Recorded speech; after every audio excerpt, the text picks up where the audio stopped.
Escuché las palabras del doctor Navarro como si vinieran de muy lejos, a través de una niebla de sedantes. Necesito que le entregues este sobre a su marido.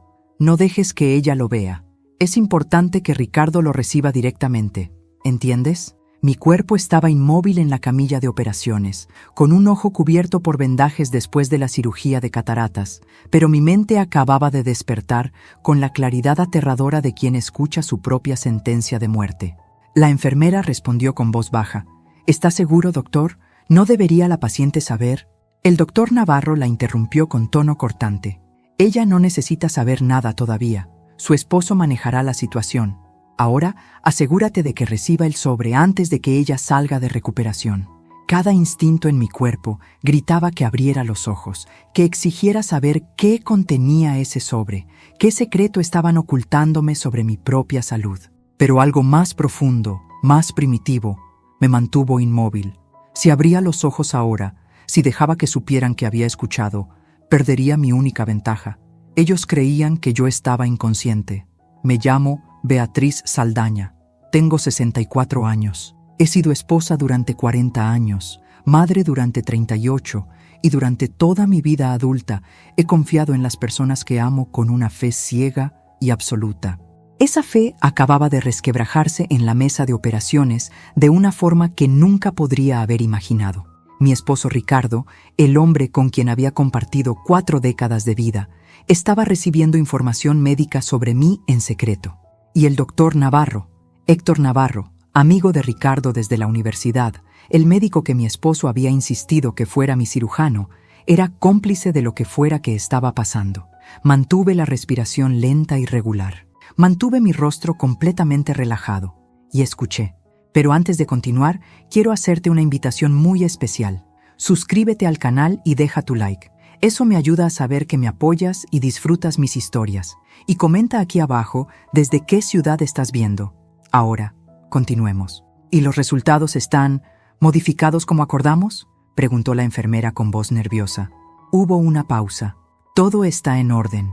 Los documentos en ese sobre mostrarán exactamente lo que Ricardo necesita ver. Beatriz nunca tiene que enterarse de los resultados reales. Cuando despierte, simplemente le diremos que todo salió bien y que necesita descansar.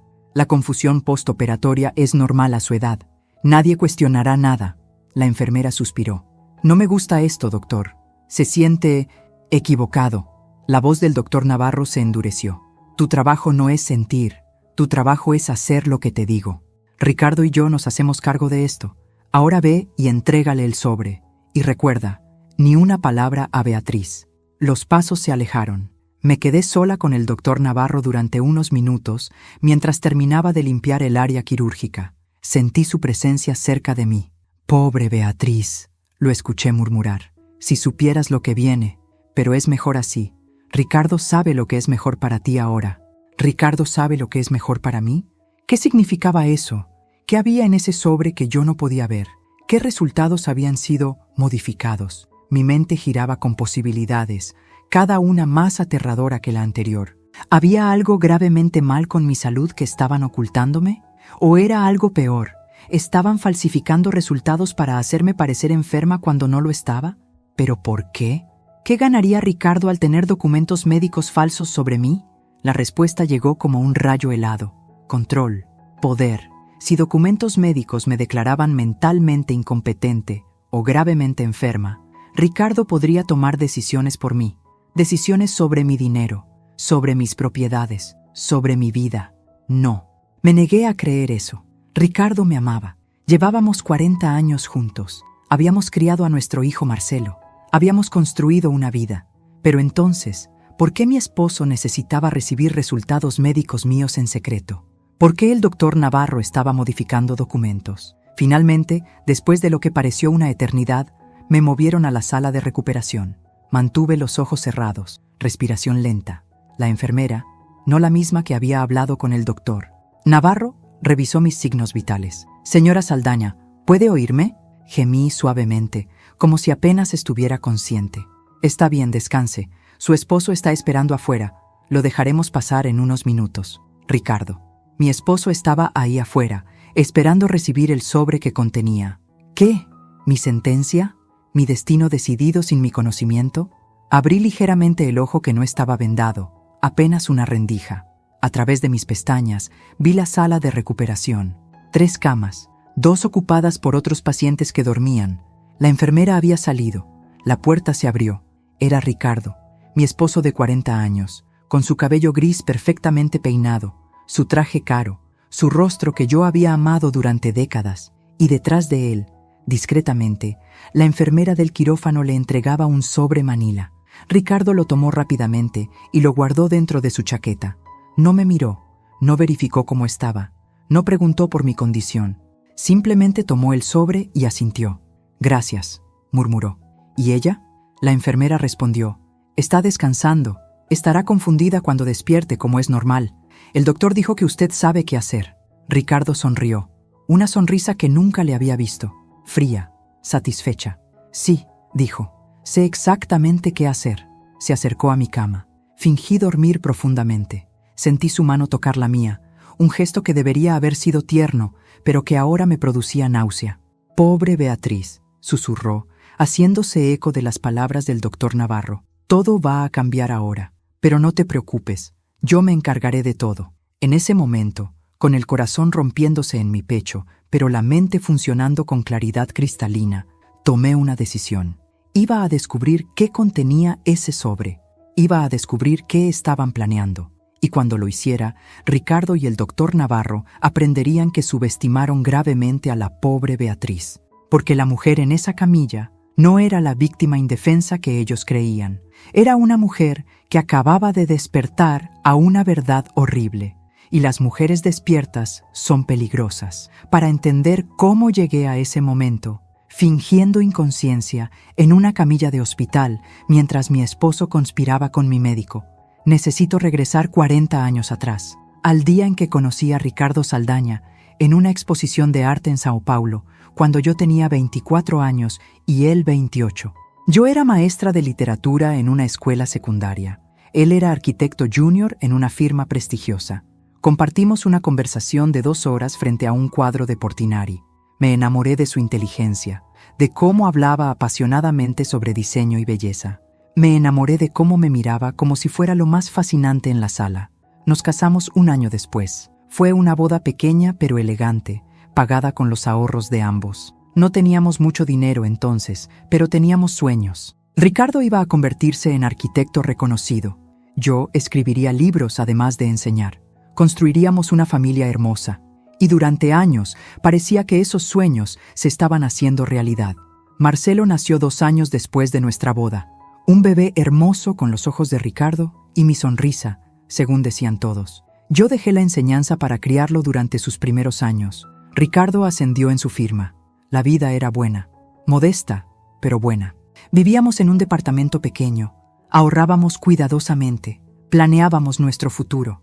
Todo cambió cuando mis padres murieron hace 15 años. Ellos habían sido dueños de varias propiedades comerciales en Montes Claros. Cuando murieron en un accidente de auto, yo heredé todo. 4 edificios de departamentos, 2 locales comerciales y una suma considerable en inversiones. De la noche a la mañana, pasamos de clase media cómoda a genuinamente ricos. Ricardo cambió después de eso, sutilmente al principio. Dejó su trabajo en la firma y abrió su propio estudio de arquitectura boutique. Compró autos caros. Comenzó a vestirse con ropa de diseñador. Necesito mantener una imagen apropiada para atraer clientes de alto nivel, decía. Yo no objeté. Era mi esposo. Compartíamos todo, ¿no? Pero gradualmente noté que sus clientes de alto nivel nunca se materializaban. Su estudio perdía dinero consistentemente. Cuando yo preguntaba sobre las finanzas, Ricardo se ponía defensivo. No te preocupes por eso, Beatriz. Yo manejo los negocios. Tú enfócate en administrar las propiedades de tus padres. Y yo obedecía, porque eso es lo que había hecho durante 40 años. Confiar en Ricardo. Marcelo, nuestro hijo, creció en esta nueva riqueza. Ricardo lo mimó excesivamente.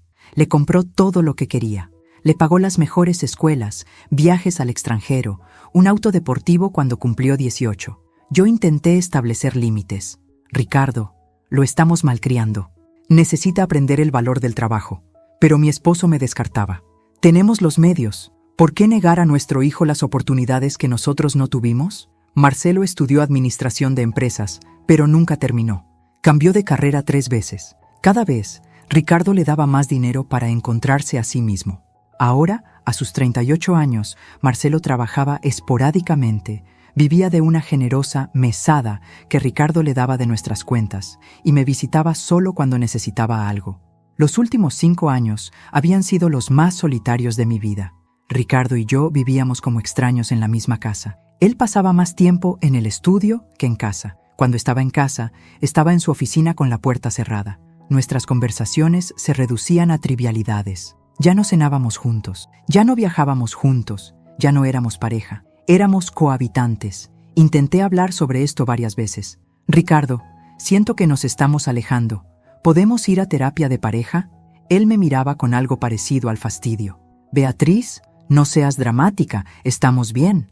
Solo estoy ocupado con el trabajo. Pero no había trabajo. Su estudio apenas tenía proyectos. ¿En qué gastaba sus días? Hace 6 meses comencé a tener problemas de visión. Las cataratas habían empeorado rápidamente. El oftalmólogo me dijo que necesitaba cirugía pronto o perdería visión permanentemente. Cuando le conté a Ricardo, su reacción fue extraña. Demasiado interesado, demasiado solícito. Debes operarte inmediatamente, insistió. Conozco al mejor cirujano, Héctor Navarro. Fuimos compañeros en la universidad. Es brillante.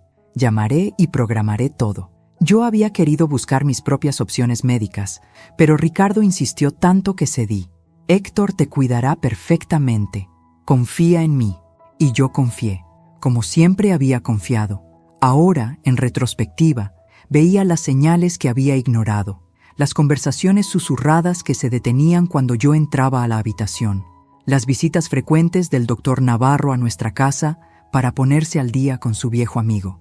La insistencia de Ricardo en manejar todas mis citas médicas personalmente, la forma en que me había hecho firmar poderes notariales solo por precaución, en caso de que algo te pase durante la cirugía. Había sido tan ingenua, tan confiada, tan ciega. Me dieron de alta 3 horas después de la cirugía. Ricardo conducía en silencio mientras yo iba en el asiento del pasajero con un parche sobre el ojo operado. ¿Cómo te sientes?, preguntó con voz que sonaba ensayada, como si estuviera siguiendo un guión. Adolorida, confundida, respondí con honestidad, aunque no de la manera que él pensaba. Estaba adolorida por la cirugía, pero confundida por lo que había escuchado en la sala de operaciones. Es normal, dijo rápidamente. El doctor Navarro dijo que experimentarías algo de desorientación. Los sedantes pueden afectar la memoria y la cognición por unos días, incluso semanas. Sus palabras sonaron demasiado específicas, demasiado preparadas, como si estuviera estableciendo una narrativa. ¿Semanas?, repetí con voz débil. Sí, confirmó. Héctor dijo que a tu edad la recuperación puede ser complicada, pero no te preocupes, yo me encargaré de todo. Tú solo descansa y déjame manejar las cosas, dejarlo manejar las cosas. Exactamente lo que había hecho durante 40 años, y ahora entendía que esa confianza ciega había sido mi mayor error. Cuando llegamos a casa, Ricardo me ayudó a subir las escaleras con una solicitud exagerada que nunca había mostrado antes. Cuidado, despacio, no queremos que te caigas. Me instaló en nuestra habitación como si fuera una inválida. Quédate aquí y descansa, te traeré el almuerzo. No discutí. Necesitaba que creyera que yo era exactamente lo que él esperaba. Débil, confundida, dependiente. Cuando bajó a la cocina, me moví rápidamente. Con mi ojo bueno, revisé su chaqueta que había dejado colgada en el respaldo de la silla. El sobremanila seguía ahí. Mis manos temblaban mientras lo sacaba. Estaba sellado. Consideré abrirlo, pero escuché sus pasos en las escaleras. Lo devolví rápidamente y me tiré en la cama, fingiendo dormir. Ricardo entró, colocó una bandeja en la mesa de noche y salió sin hacer ruido, pero no bajó las escaleras. Escuché su voz desde el pasillo, hablando por teléfono en voz baja. Me levanté sigilosamente y me acerqué a la puerta. Sí, Héctor, salió perfecto. Tiene el parche puesto y está desorientada como predijiste. ¿Los documentos están listos? Bien. Mañana comenzamos el proceso. Sí. Marcelo vendrá esta noche para discutir los detalles. No, ella no sospecha nada. Está exactamente donde la necesitamos. Mi sangre se heló. Marcelo estaba involucrado. Mi hijo, mi único hijo, estaba conspirado con su padre contra mí. El dolor de esa traición fue peor que cualquier dolor físico de la cirugía. Los siguientes días fueron una actuación cuidadosa de ambos lados. Yo fingía estar más confundida de lo que estaba. ¿Qué día es hoy? ¿Ya tomé mis medicamentos? Ricardo fingía preocupación amorosa. No te preocupes, mi amor. Yo llevo el registro de todo. Pero yo notaba cómo sus ojos brillaban con satisfacción cada vez que yo mostraba desorientación.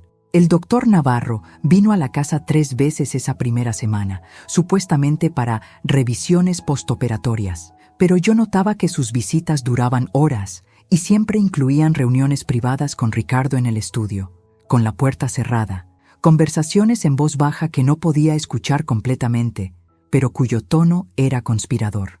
Marcelo apareció el tercer día. «Hola, mamá», dijo con beso mecánico en mi mejilla.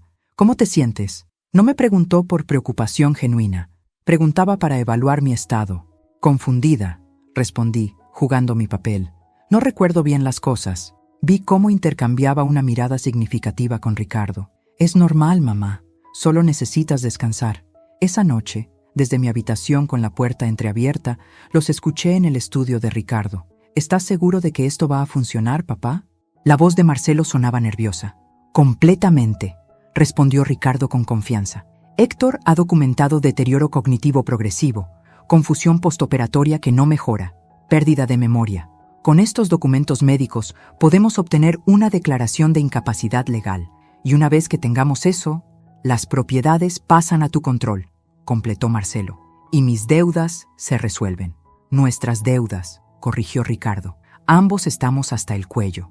Entonces era eso, deudas. Ricardo y Marcelo tenían deudas que yo desconocía, y mi incapacidad mental era la solución que habían planeado. Si me declaraban legalmente incompetente, Ricardo tomaría control total de mis propiedades heredadas. Podría venderlas, liquidarlas, usar el dinero para pagar sus deudas. Y yo quedaría, ¿dónde? ¿En una institución? ¿Medicada y silenciada? El terror de esa realización fue seguido inmediatamente por furia. Durante 40 años había confiado en este hombre. Le había dado mi juventud, mi amor, mi lealtad absoluta. Había criado a su hijo con devoción. Y así era como me pagaban. Conspiración, traición, planes para robarme mi autonomía y mi fortuna. Pero ellos habían cometido un error fatal. Subestimaron a Beatriz Saldaña. Pensaron que décadas de ser esposa obediente me habían vuelto débil. No sabían que la misma mujer que había administrado propiedades complejas durante 15 años, que había negociado con inquilinos difíciles y abogados astutos, podía ser formidable cuando se la provocaba. Esa noche, mientras Ricardo dormía, bajé silenciosamente al estudio. Necesitaba ver ese sobre. El estudio de Ricardo estaba iluminado solo por la luz de la luna que entraba por la ventana. Moví con cuidado cada paso, agradecida por las alfombras persas que silenciaban mis pisadas. Mi ojo bueno se había adaptado a la oscuridad.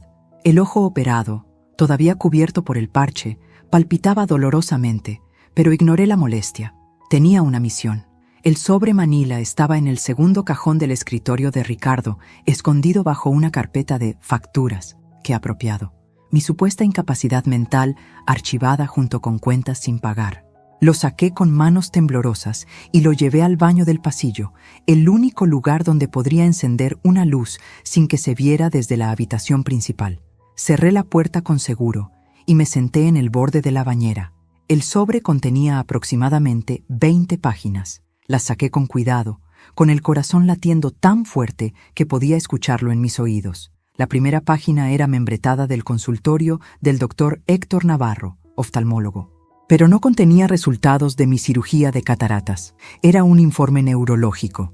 Evaluación neuropsicológica. Paciente: Beatriz Saldaña, 64 años. Fecha: 3 días antes de mi cirugía. Resumen: la paciente presenta deterioro cognitivo significativo consistente con demencia temprana, posiblemente Alzheimer. Durante la evaluación, mostró confusión sobre fechas, incapacidad para recordar eventos recientes, desorientación espacial y juicio comprometido. Se recomienda evaluación adicional y consideración de declaración de incapacidad legal para proteger sus intereses financieros. Leí el documento 2 veces, 3 veces, tratando de procesar lo que estaba viendo. Nunca había tenido una evaluación neuropsicológica. Nunca había visitado al doctor Navarro antes de la cirugía de cataratas. Este documento era completamente falso, fabricado, pero estaba en papel oficial, con el sello del consultorio, fechado y firmado por el doctor Héctor Navarro. Las siguientes páginas eran peores. Resultados de resonancia magnética que mostraban supuesta atrofia cerebral. Yo nunca me había hecho una resonancia magnética. Pruebas cognitivas con resultados terribles en memoria, orientación y función ejecutiva. Pruebas que nunca tomé. Todo era mentira. Todo estaba meticulosamente falsificado para construir un caso de incompetencia mental. Pero había más. Documentos legales. Un poder notarial general que yo supuestamente había firmado, otorgando a Ricardo control total sobre mis finanzas, propiedades y decisiones médicas. La firma parecía mía, pero yo no recordaba haber firmado esto. ¿Cuándo? ¿Cómo? Entonces recordé. Hace 2 meses, Ricardo me había pedido firmar documentos de actualización de seguros. Yo había firmado 3 o 4 papeles sin leerlos cuidadosamente. Solo son renovaciones estándar, amor, había dicho. Yo confié. Ahora veía que entre esos papeles había estado este poder notarial, disfrazado y escondido. El siguiente documento me quitó el aliento. Petición de declaración de incapacidad legal, Estado de Minas Gerais. Una petición formal ante el tribunal para declararme legalmente incompetente. Estaba preparada para ser presentada la próxima semana. Ricardo sería nombrado mi tutor legal. Tendría control absoluto. Yo perdería todos mis derechos. No podría vender propiedades, manejar dinero, tomar decisiones médicas. Sería, legalmente, como una niña bajo custodia. Y en el fondo del sobre encontré el motivo real. Estados de cuenta bancarios, no de nuestras cuentas conjuntas, sino cuentas que yo no conocía. Cuentas solo a nombre de Ricardo. Deudas masivas, préstamos de bancos por 500,000 reales, deudas de tarjetas de crédito por 200,000. Y lo más revelador, registros de apuestas online. Ricardo había estado apostando grandes sumas y perdiendo durante años. Había también documentos sobre Marcelo. Nuestro hijo debía 300,000 reales a prestamistas privados, intereses del 40% anual, amenazas de violencia si no pagaba. Marcelo estaba desesperado, y Ricardo, en lugar de venir a mí honestamente, había decidido robarme. El plan era simple y brutal: declararme incompetente, tomar control de mis propiedades heredadas valoradas en aproximadamente 3 millones de reales, vender todo, pagar sus deudas y probablemente internarme en alguna institución donde yo estaría medicada y silenciada para siempre. Sentada en el borde de esa bañera, con evidencia de la traición de mi familia en mis manos, lloré. Lloré por 40 años de matrimonio que resultaron ser una mentira. Lloré por el hijo que crié y que ahora quería destruirme por dinero. Lloré por la Beatriz ingenua que había confiado ciegamente y que murió en ese momento. Pero las lágrimas solo duraron unos minutos, porque junto con el dolor vino algo más fuerte: determinación fría y cristalina. Ricardo y Marcelo pensaban que podían hacer esto porque me veían como débil, como la esposa sumisa, la madre abnegada, la mujer sin recursos propios. No sabían que la mujer que había administrado propiedades millonarias durante 15 años había aprendido a ser estratégica, despiadada cuando era necesario y capaz de protegerse. Fotografié cada página del sobre con mi celular. Subí las imágenes a 3 nubes diferentes. Las envié encriptadas a una cuenta de email secreta que creé en ese momento. Aseguré la evidencia de todas las formas posibles. Luego, cuidadosamente, volví a poner todo en el sobre exactamente como estaba. Lo devolví al escritorio de Ricardo. Volví a la cama. Me acosté junto a mi esposo traidor, fingiendo dormir mientras mi mente trabajaba en un plan. Ricardo y Marcelo habían declarado la guerra. No lo sabían todavía, pero ya habían perdido, porque habían subestimado gravemente a su oponente. A la mañana siguiente, desperté con un propósito claro. Ricardo ya estaba levantado, preparando café en la cocina. «Buenos días, mi amor», dijo con esa voz falsamente solícita que ahora reconocía como actuación. «¿Cómo dormiste? ¿Cómo está tu ojo? Toqué el parche con gesto confundido. No estoy segura. ¿Qué día es hoy? Vi la satisfacción apenas disimulada en su rostro. Jueves, Beatriz, es jueves. ¿Recuerdas que el doctor Navarro viene hoy para tu revisión? Perfecto. Otra oportunidad para observarlos en acción. Ah, sí, dije vagamente. El doctor. ¿Para qué era? Ricardo puso su mano en mi hombro con falsa ternura. Para revisar tu ojo, amor, y para hacerte algunas pruebas cognitivas simples, solo rutina postoperatoria. Pruebas cognitivas, claro, más documentación falsa para su caso de incompetencia. El doctor Navarro llegó a las 10, alto, distinguido, con cabello plateado y sonrisa profesional que ahora veía como la máscara que era. Beatriz, ¿cómo estás? Me hice la desorientada. Doctor Navarro, ¿verdad? Lo siento, mi memoria. Intercambió una mirada significativa con Ricardo. No te preocupes, es completamente normal. Revisemos ese ojo primero. La revisión fue teatro puro, luces en mis ojos, preguntas sobre mi visión. Pero luego vino la parte importante. Beatriz, quisiera hacerte algunas preguntas simples. ¿Puedes decirme qué fecha es hoy? Dudé intencionalmente. ¿Marzo? Estábamos en octubre. ¿Y el año? 2023. Estábamos en 2024. Vi cómo anotaba cada error en su tableta. ¿Puedes recordar estas 3 palabras? Manzana, mesa, moneda. Asentí. Continuó con más preguntas diseñadas para evaluar función cognitiva. 3 minutos después, ¿recuerdas las 3 palabras que te dije? Fingí confusión total. ¿Palabras? No recuerdo que me hayas dicho palabras. Otra nota en su tableta. Otra evidencia de mi deterioro mental fabricada en tiempo real. Cuando terminó, Ricardo lo acompañó al estudio. Yo subí las escaleras ruidosamente.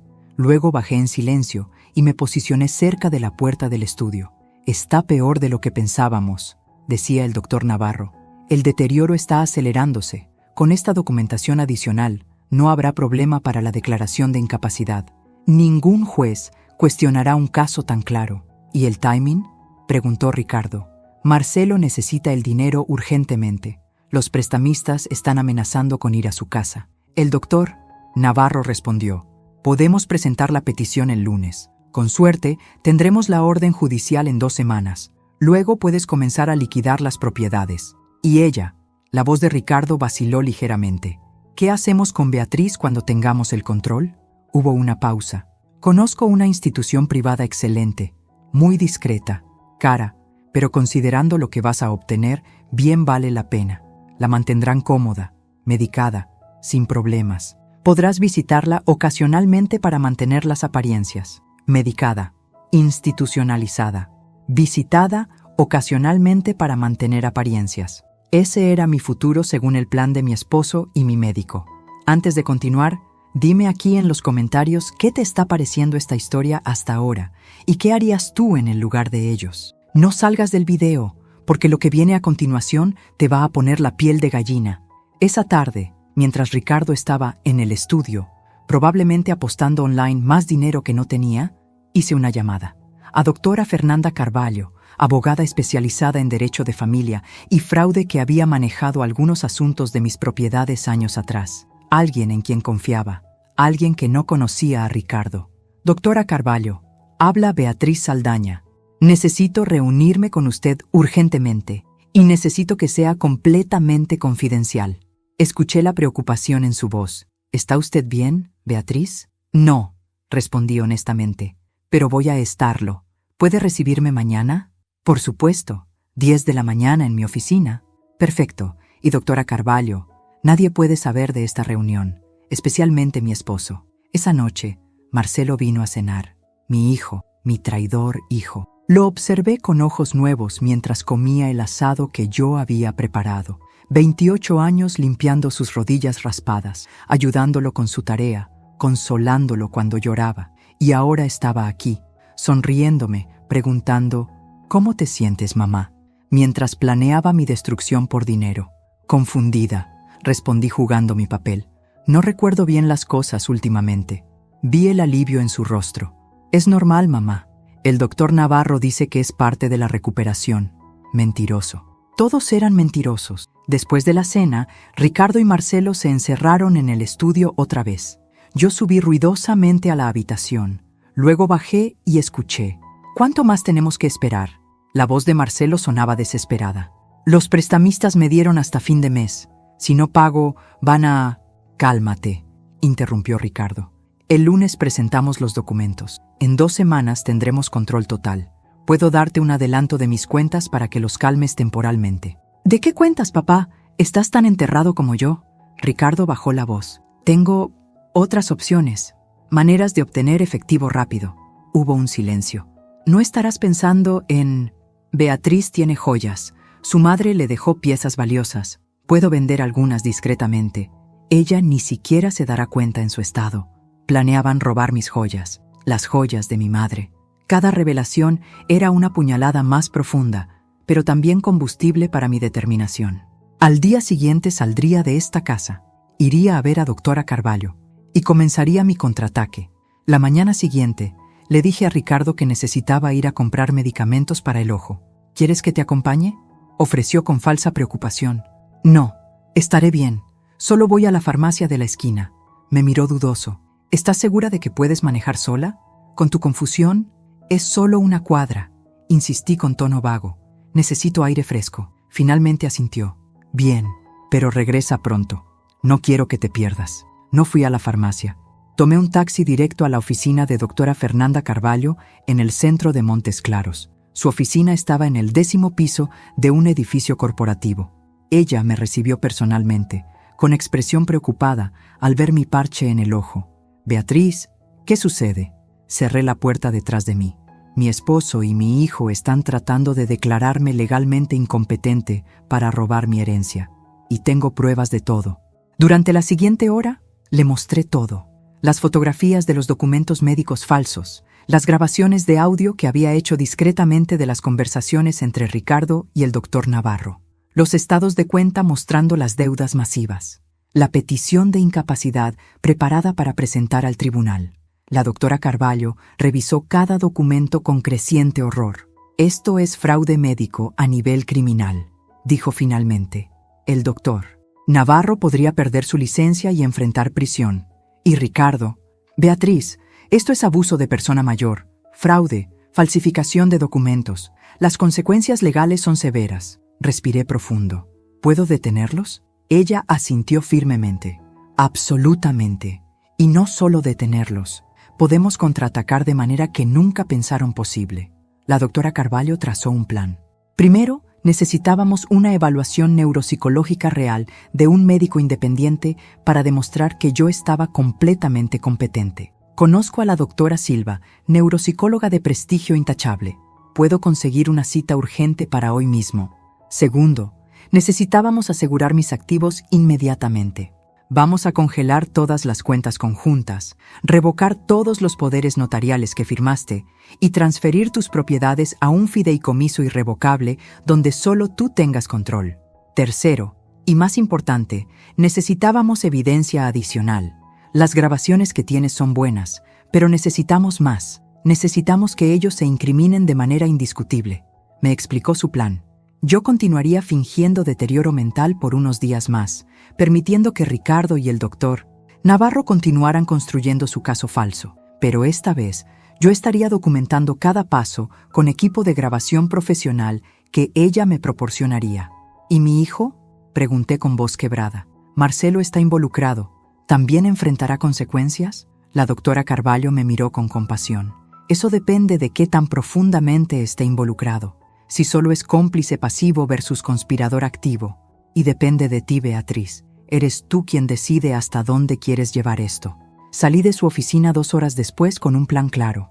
Esa tarde, la doctora Silva me evaluó exhaustivamente. 3 horas de pruebas cognitivas, de memoria, de función ejecutiva. Los resultados fueron inequívocos. Señora Saldaña, usted tiene la función cognitiva de alguien 20 años más joven. 0 signos de demencia o deterioro. Quien escribió ese informe mintió flagrantemente. Esa noche volví a casa con pequeños dispositivos de grabación escondidos en mi ropa, cortesía de un investigador privado que la doctora Carvalho había contratado. Ricardo estaba furioso. ¿Dónde estuviste? Dijiste que ibas a la farmacia. Has estado fuera 4 horas. Toqué mi cabeza con confusión fingida. 4 horas, Pensé que había sido solo unos minutos. Me perdí. Un señor amable me trajo de vuelta. Vi cómo la furia se convertía en satisfacción apenas oculta. Mi confusión, severa, servía perfectamente a su narrativa. Esto es exactamente de lo que estaba hablando, dijo, y supe que estaba pensando en voz alta para justificarse a sí mismo. No puedes estar sola, es peligroso, necesitas supervisión constante. Los siguientes 3 días fueron una obra de teatro elaborada. Yo actuaba cada vez más confundida. Dejaba el horno encendido accidentalmente. Olvidaba conversaciones que habíamos tenido minutos antes. Llamaba a Ricardo por el nombre de su padre muerto. Cada episodio era cuidadosamente calculado para darles confianza. Y cada episodio era grabado en video y audio de alta calidad. Ricardo llamaba al doctor Navarro después de cada incidente. Héctor, está empeorando rápidamente. Hoy dejó el agua corriendo en la bañera y casi inunda el baño. Ayer me preguntó dónde estaba Marcelo cuando él acababa de irse hace 5 minutos. Las conversaciones eran documentadas. El doctor Navarro respondía: perfecto. Esto solo refuerza nuestro caso. Asegúrate de documentar cada incidente. Fotografías si es posible. Qué irónico. Él pedía documentación mientras yo documentaba su conspiración. El viernes, una semana después de mi cirugía, Marcelo vino con noticias urgentes. Papá, los prestamistas no pueden esperar más. Necesito 200,000 reales para el lunes o van a... Dejó la amenaza sin terminar. Ricardo lucía estresado. El lunes presentamos los documentos, pero la orden judicial tardará al menos 2 semanas. ¡No tengo 2 semanas!, gritó Marcelo. Fue entonces cuando escuché lo que necesitaba. Ricardo bajó la voz. Hay otra opción. Puedo falsificar la firma de Beatriz en documentos de venta de una de las propiedades, cerrar un trato rápido, obtener efectivo inmediato. Eso no es... Marcelo vaciló. ¿Ilegal? Todo esto es ilegal, hijo. ¿Cuál es una cosa más? La grabadora capturó cada palabra. Confesión de plan de falsificación de documentos. Perfecto. El domingo por la noche, organicé lo que sería mi obra maestra de actuación. Ricardo, le dije con voz temblorosa durante el desayuno, quiero hacer una cena familiar esta noche. Tú, Marcelo y yo, como solíamos hacer. Vi la sorpresa en su rostro, seguida rápidamente por cálculo. ¿Estás segura de que te sientes con fuerzas para cocinar, amor? Asentí con determinación fingida. Quiero hacerlo. Siento que algo está mal, que estoy perdiendo cosas. Quiero estar con mi familia mientras todavía puedo. Las palabras fueron perfectamente elegidas. Ricardo llamó a Marcelo inmediatamente. Tu madre quiere una cena familiar esta noche. Dice que siente que está perdiendo la cabeza. Ven a las 7. Esto podría ser útil. Útil. Qué palabra reveladora. Pasé el día cocinando los platos favoritos de mi familia. Feijoada, farofa, couve. El aroma llenaba la casa con memorias de tiempos más felices. Tiempos que ahora sabía habían sido parcialmente ilusión. Mientras cocinaba, verificaba discretamente los dispositivos de grabación escondidos en la sala y el comedor. Todo funcionaba perfectamente. Esta cena quedaría documentada en video y audio de calidad forense. Marcelo llegó exactamente a las 7. Me abrazó con frialdad mecánica. Hola, mamá. Huele delicioso. Nos sentamos a la mesa. Yo serví la comida con manos que temblaban intencionalmente. Derramé un poco de vino al servir. Ay, perdón, estoy tan torpe últimamente. Ricardo limpió rápidamente. No te preocupes, Beatriz. Todos tenemos días difíciles. A mitad de la cena hice mi movimiento. Marcelo, dije con voz confundida. ¿Cuándo te graduaste de la universidad? No puedo recordar. Mi hijo intercambió una mirada con Ricardo. Mamá, yo no me gradué. ¿Recuerdas que dejé la carrera? Fruncí el ceño. No, estoy segura de que te graduaste. Fuimos a la ceremonia. Roberto estaba tan orgulloso. Roberto era mi difunto suegro. Había mezclado deliberadamente a Marcelo con su tío. Mamá, dijo Marcelo con paciencia exagerada. Roberto era el abuelo. Murió hace 15 años y yo nunca me gradué. Me llevé la mano a la cabeza. Tienes razón. Perdón, todo está tan confuso. Vi la mirada que intercambiaron. Una mirada de satisfacción. Su madre estaba definitivamente perdiendo la razón. Beatriz, dijo Ricardo con voz cuidadosamente controlada. ¿Recuerdas lo que hablamos esta mañana sobre los documentos que necesitas firmar? Fingí confusión total. ¿Documentos? No recuerdo ningún documento. Él sacó papeles de su maletín. Los reconocí inmediatamente. Documentos de venta de una de mis propiedades. Solo necesito que firmes aquí, amor. Es para actualizar los registros de la propiedad de la Avenida Brasil. ¿Tenemos una propiedad en Avenida Brasil? Pregunté con genuina desorientación actuada. Sí, Beatriz, la heredaste de tus padres. ¿Recuerdas? Tomé los documentos con manos temblorosas. No sé, esto parece importante. Tal vez debería leerlo primero. La impaciencia cruzó el rostro de Ricardo. No necesitas leerlo. Yo lo revisé. Solo firma. Confía en mí. Confía en mí. Las mismas palabras que había usado durante 40 años para manipularme. Está bien, dije finalmente, alcanzando la pluma. Pero entonces, deliberadamente, derramé mi vaso de vino sobre los documentos. ¡Ay! Lo siento mucho. Ricardo se levantó bruscamente, con los documentos empapados de vino tinto. Beatriz, por Dios. Vi furia genuina en su rostro por primera vez. Fue un accidente, dije con lágrimas en los ojos. No quise. Marcelo intervino. Papá, cálmate. Ella no lo hizo a propósito. Ya viste cómo está. Ricardo respiró profundamente, controlándose. Tienes razón. Perdón, Beatriz. Sé que no fue intencional. Imprimiré otros documentos mañana. Me disculpé profusamente mientras limpiaba el desastre. Luego, como si la tensión hubiera sido demasiado, me desplomé en la silla con sollozos. No sé qué me está pasando. Mi mente. Todo está tan confuso. Tengo tanto miedo. Ricardo se acercó, poniendo su mano en mi hombro. Un gesto que debería haber sido reconfortante, pero que ahora me producía náuseas. No tengas miedo, dijo con voz que sonaba casi tierna. Marcelo y yo nos encargaremos de todo. Tú solo necesitas descansar y dejarnos manejar las cosas difíciles. Marcelo asintió. Sí, mamá. Vamos a cuidar de ti. Vamos a asegurarnos de que estés segura, en una institución, medicada, silenciada. Después de que limpiamos, nos movimos a la sala. Fingí estar exhausta. Creo que necesito acostarme. Pero antes de levantarme, miré a mi hijo y esposo. Los amo. ¿Saben eso, verdad? Los amo tanto. Vi incomodidad en el rostro de Marcelo, tal vez un destello de culpa, pero Ricardo solo sonrió. Lo sabemos, amor, y nosotros también te amamos. Mentiras. Todo eran mentiras. Me fui a la habitación dejándolos solos en la sala. Sabía que hablarían, y tenía razón. Desde mi habitación, con la puerta entreabierta, los escuché claramente, y la grabadora en la sala capturaba cada palabra. Está peor de lo que pensaba, dijo Marcelo. ¿Viste cómo confundió todo? ¿Cómo derramó el vino justo cuando iba a firmar? Ricardo soltó una risa breve. Conveniente, ¿no? Parte de mí se pregunta si lo hizo a propósito. Papá, acabas de ver su estado. No puede ni recordar si yo me gradué.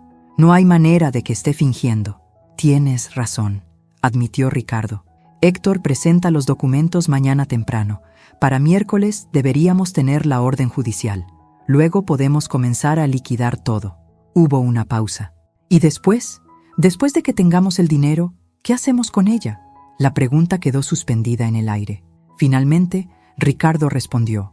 Héctor tiene todo arreglado. La institución Santa María. Es privada, discreta. La visitaremos una vez al mes para mantener las apariencias. Pero honestamente, en su estado, probablemente ni notará nuestra ausencia. ¿Y si pregunta por sus propiedades? ¿Por su dinero? Ricardo soltó una risa fría. Marcelo, ¿acabas de ver a tu madre? No puede recordar si comió desayuno. No va a preguntar por propiedades. Y si lo hace, simplemente le diremos que todo está bien, que nosotros nos encargamos. Estará demasiado confundida para cuestionar. Mi hijo, mi propio hijo, no dijo nada en mi defensa. Solo, ¿cuánto crees que obtengamos por todo? Y así, en esa sala donde habíamos celebrado Navidades, cumpleaños, aniversarios, mi esposo y mi hijo discutían el precio de mi libertad como si fuera una transacción comercial. La grabadora capturó todo, sus palabras, su frialdad, su traición completa. Mañana todo cambiaría. El lunes a las 8 de la mañana, mientras Ricardo creía que yo todavía dormía después de otra noche de confusión, yo estaba en la oficina de la doctora Carvalho con 3 testigos, un notario público, un escribano del registro de propiedades y la doctora Silva, la neuropsicóloga. Durante las siguientes 2 horas, ejecutamos lo que la doctora Carvalho llamó Operación Blindaje Total. Primero, revocamos formalmente todos los poderes notariales que había firmado a favor de Ricardo. El notario certificó que yo estaba en pleno uso de mis facultades mentales, completamente competente para tomar decisiones legales. La doctora Silva presentó su evaluación neuropsicológica completa que demostraba inequívocamente que no tenía ningún deterioro cognitivo. Segundo, transferimos todas mis propiedades a un fideicomiso irrevocable. Yo era la única fideicomisaria con poder de decisión. Ricardo no tendría acceso, ni siquiera en caso de que lograra alguna declaración judicial futura. Las propiedades estaban blindadas legalmente de forma que ningún poder notarial, ninguna orden judicial basada en evidencia fraudulenta podría tocarlas. Tercero, retiramos todo el dinero de las cuentas conjuntas y las cerramos. Abrimos nuevas cuentas solo a mi nombre en un banco diferente. Ricardo despertaría mañana sin acceso a un solo peso de mi dinero. Cuarto, y más devastador, la doctora Carvalho presentó una denuncia formal ante el Consejo Regional de Medicina contra el doctor Héctor Navarro. Adjuntamos copias de los informes médicos falsificados, las grabaciones de sus conversaciones conspirando con Ricardo y el testimonio de la doctora Silva refutando cada palabra de sus evaluaciones fraudulentas. Le quitarán la licencia, dijo la doctora Carvalho con satisfacción fría, y probablemente enfrente cargos criminales por fraude médico. Quinto, presentamos una denuncia penal contra Ricardo por falsificación de documentos, fraude y abuso de persona mayor. Contra Marcelo presentamos cargos como cómplice. La doctora Carvalho fue clara. Beatriz, una vez que presentemos esto, no hay vuelta atrás. Tu esposo podría enfrentar de 2 a 6 años de prisión. Tu hijo, como cómplice, probablemente menos, pero tendrá antecedentes penales. ¿Estás segura? Pensé en 40 años de matrimonio.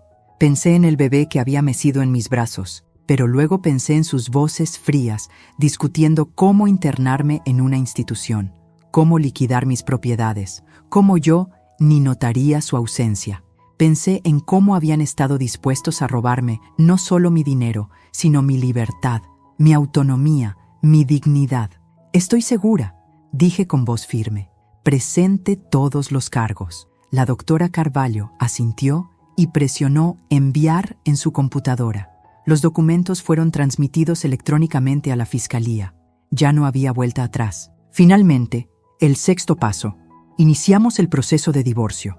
Demanda por fraude, abuso emocional, conspiración para cometer fraude financiero. Solicité división de bienes con la estipulación de que Ricardo no recibiría nada de mis propiedades heredadas y que su mitad de cualquier bien común adquirido durante el matrimonio sería reducida significativamente debido a su conducta fraudulenta. ¿Y mi testamento?, pregunté. La doctora Carvalho sacó un documento ya preparado. Tomé la libertad de redactar uno nuevo. Bajo los términos actuales, si algo te pasara, todo va a una fundación benéfica para personas mayores víctimas de abuso financiero. Ni Ricardo ni Marcelo reciben un peso. ¿Apruebas?, firmé sin dudar. A las 11 de la mañana toda la operación estaba completa. Yo estaba legal, financiera y médicamente blindada. Ricardo y el doctor Navarro estaban a punto de enfrentar las consecuencias de sus acciones. Y yo, por primera vez en semanas, respiré con alivio genuino. ¿Y ahora?, pregunté. La doctora Carvalho sonrió. Ahora vamos a darles la noticia. Juntas, esta tarde. He organizado una pequeña reunión en tu casa. 3 de la tarde. Estarán presentes. Tú, Ricardo, Marcelo, yo como tu abogada, un oficial de policía y un representante del Consejo Regional de Medicina. Va a ser revelador. Volví a casa a la 1. Ricardo estaba en su estudio, probablemente ultimando los detalles para presentar su petición de incompetencia ante el tribunal. Me vio llegar. ¿Dónde estuviste? Estaba preocupado. Otra mentira. Fui a caminar. Necesitaba aire fresco. Lo miré directamente. Ricardo, necesito hablar contigo sobre algo importante. A las 3. Marqué va a venir también. ¿Puedes llamarlo? Vi sospecha cruzar su rostro. ¿De qué se trata? Fingí vaguedad. Solo cosas familiares. Cosas importantes que necesito decirles. Después de un momento, asintió. Está bien. Lo llamaré. Las siguientes 2 horas fueron las más largas de mi vida. Me senté en la sala, con el parche todavía en mi ojo operado, aunque mi visión ya estaba casi completamente recuperada, esperando, ensayando mentalmente lo que diría, preparándome para ver las caras de mi esposo y mi hijo cuando descubrieran que la pobre Beatriz confundida los había superado completamente.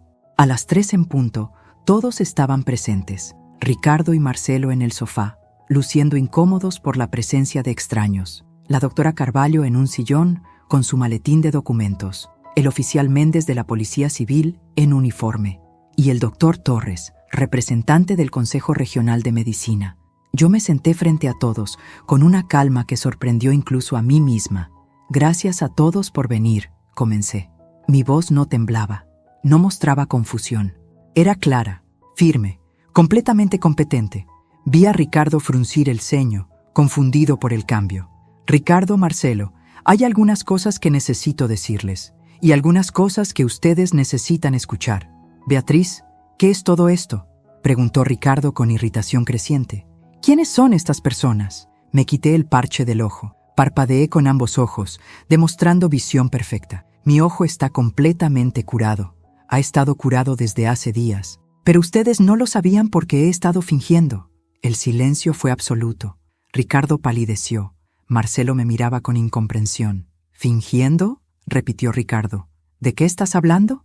Me incliné hacia adelante, fingiendo confusión, fingiendo pérdida de memoria, fingiendo deterioro mental. Porque verán, escuché algo muy interesante durante mi cirugía. Escuché al doctor Navarro darle instrucciones a una enfermera sobre un sobre que debía entregarte a ti, Ricardo. Un sobre que yo no debía ver. Vi el momento exacto en que entendió. Sus ojos se agrandaron. Su rostro pasó de pálido a cenizo. Beatriz, ese sobre contenía documentos médicos falsos. Continué inexorablemente. Evaluaciones neurológicas que nunca sucedieron. Resultados de pruebas que nunca tomé. Todo diseñado para hacerme parecer mentalmente incompetente. Todo parte de tu plan para declararme legalmente incapaz y robar mi herencia. Marcelo se puso de pie bruscamente. Mamá, esto es, no sé de qué estás hablando. Lo miré con dolor que no necesitaba fingir. Siéntate, Marcelo. Sé todo. Sé sobre las deudas de tu padre. Sé sobre tus deudas con prestamistas. Sé sobre el plan para internarme en la institución Santa María después de liquidar mis propiedades. Escuché cada conversación. Documenté todo.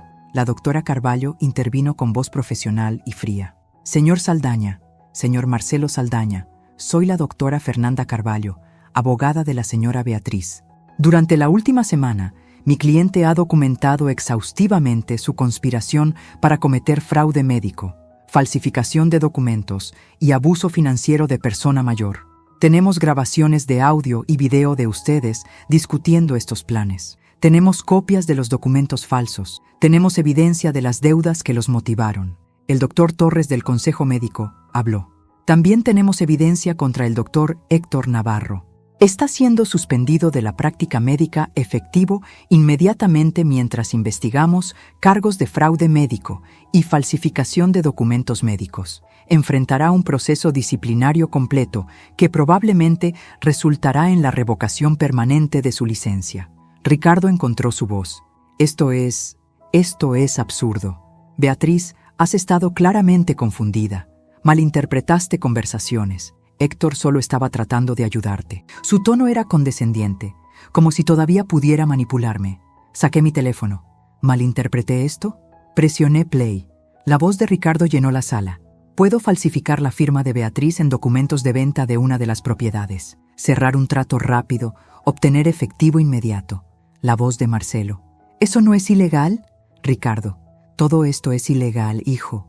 ¿Cuál es una cosa más? Vi cómo el color drenaba completamente del rostro de mi esposo. Marcelo se hundió en el sofá, con la cabeza entre las manos. Presioné play en otra grabación. Esta vez, la conversación sobre internarme. La visitaremos una vez al mes para mantener las apariencias, pero honestamente, en su estado, probablemente ni notará nuestra ausencia. Cuando la grabación terminó, el silencio era ensordecedor. Finalmente, el oficial Méndez habló. Señor Ricardo Saldaña, señor Marcelo Saldaña, tengo órdenes de notificarlos formalmente que enfrentan cargos penales. Señor Ricardo, está acusado de fraude, falsificación de documentos, conspiración para cometer fraude financiero y abuso de persona mayor. Señor Marcelo, está acusado como cómplice en estos crímenes. Tienen derecho a permanecer en silencio. Tienen derecho a un abogado. Ricardo se puso de pie, con las manos temblando. Beatriz, por favor, podemos resolver esto. Somos familia. 40 años de matrimonio. No puedes. 40 años. Lo interrumpí, y mi voz finalmente se quebró. 40 años donde te di todo. Mi juventud, mi confianza, mi amor. Criamos a un hijo juntos. Construimos una vida. Y tú estabas dispuesto a encerrarme en una institución, robar todo lo que tengo y visitarme una vez al mes para mantener apariencias. Las lágrimas corrían por mi rostro ahora, pero no eran lágrimas de debilidad. Eran lágrimas de rabia, de traición, de duelo por lo que había perdido. Me amé equivocadamente, dije. Confié equivocadamente. Pero no seré victimizada equivocadamente. He presentado demanda de divorcio. Todas mis propiedades están protegidas en un fideicomiso que tú no puedes tocar. Todas nuestras cuentas conjuntas están cerradas, y ambos van a enfrentar consecuencias legales por lo que intentaron hacerme. Me volví hacia Marcelo, mi hijo, mi traidor hijo.